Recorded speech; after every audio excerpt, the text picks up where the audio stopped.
sources it's based on. And I told you, the key things I told you already, I believe, are there. The election to succeed Judas and the election to succeed Jesus. We know the election existed to succeed Jesus. We know who was elected. It is not an Acts. Instead, we have a different election. I think material can be fairly drawn from it. Now we have the attack on Stephen. The pseudo-Clementines tell us there was an attack on James again. Who's the problem here? Oh, it is James is the problem. Why is James the problem? Because he represents a form of Christianity that we're going to see that Paul in his letters doesn't agree with. Paul, in fact, hates it. He calls these people in 2 Corinthians highest apostles, super apostles, Hebrews, and so on. He has scathing contempt for them. He calls them dishonest workmen disguising themselves as servants of Christ. I can show you where he just says all kinds of things in 2 Corinthians. And if you've ever read it, are shocking. So we're doing Christian origins here, so it seems to me it behooves us to see. He also worries about written credentials in 2 Corinthians, which he heaps abuse on, because he doesn't think he needs written credentials. Look at chapter 10 of 2 Corinthians. People say that this war, there's weapons of war he's talking about that he's involved in here, polemical war. People say, truly Paul's letters are weighty, but the presence of his body is weak. Let no one think that such as we are through letters we are absent. Indeed, or something, line 12, we dare not rank ourselves among or compare ourselves with some. It's always the some is the key word. Some are the people from James, as we know in Galatians, who commend themselves, but measuring themselves by themselves and comparing themselves with themselves, they perceive not. So these people also, we find out he claims write their own recommendations. So he's got a real bone to pick with somebody. And it's some people within the church. 18, not he that commends himself is the one approved, but the one whom the Lord commends. These people have letters recommending them. And we find in the beginning of the Pseudo-Clementines explains all this, that you were supposed to have letters from James in order to be able to preach. And it's quite clear that he doesn't. If indeed, line 11:4, for instance, I'm going to be foolish, he says in 11:1. If someone preaches another Jesus than what we have preached, we heard already in Galatians, such a person is to be cursed.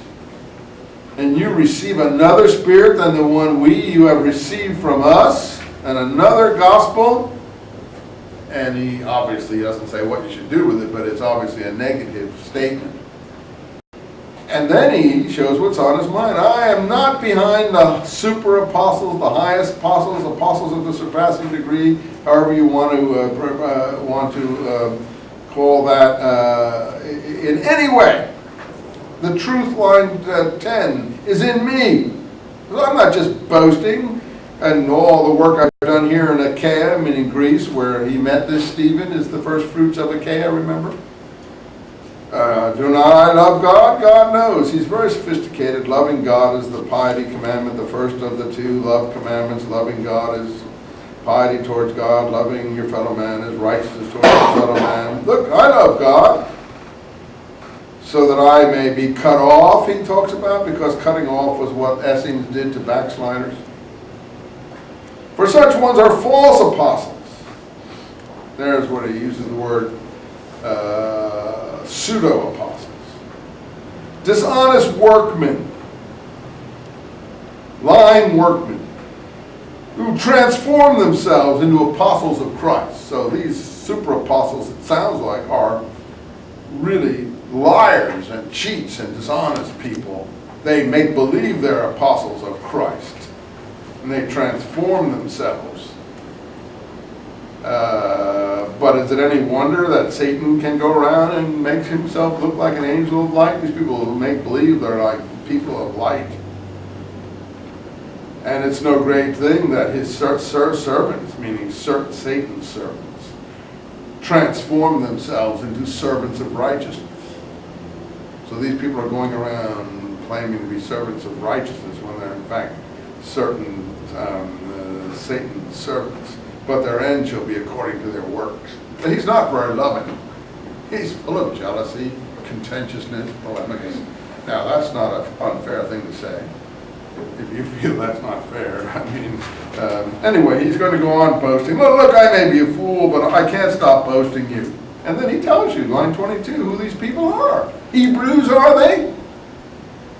You see, you have to read, not for the spiritual benefit of this that you might get in a religious environment, but for the historical aspects that we were interested in doing Christian origins. We're not here to preach, we're here to find out how these things develop. Hebrews, are they? Well, he tells you right there who they are.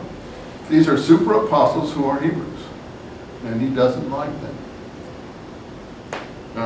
So am I. I am too.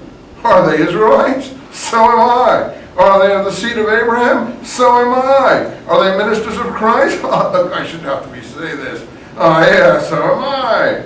I am more. I am better than them. I'm not kidding you. This is how he speaks, but I'm sure no one ever reads this in a church to you. I excel them in labors and stripes beyond measure. I've been many times in prison and often in death. 5 times I received from the Jews 40 stripes. I was beaten with rods 3 times. I was the first man he mentions Jews. He doesn't call himself a Jew, notice. He calls himself an Israelite. So he always avoids calling himself a Jew. And I think the reason is that his Herodian background, if he is Herodian, disqualifies himself from being Jewish of the tribe of Judah. Therefore, he sees himself as Benjamin and an Israelite, even though there were no Israelites left at this time. But I think that was a claim the Herodians were making, being in bed. So this is what I'm trying to give you some insight here, for better or for worse.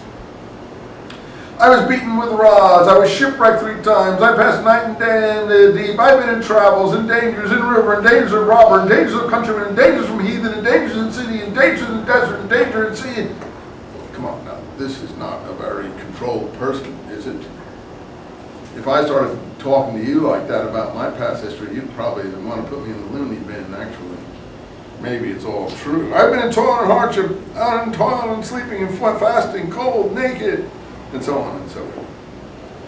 And finally, 31, to sum it up, the God and our Father of our Lord Jesus Christ, He's blessed forever, knows that I lie not. And we already heard in Galatians that he says, probably don't recall, I lie not. Several times he says he lies not. Well, whoever said he did lie?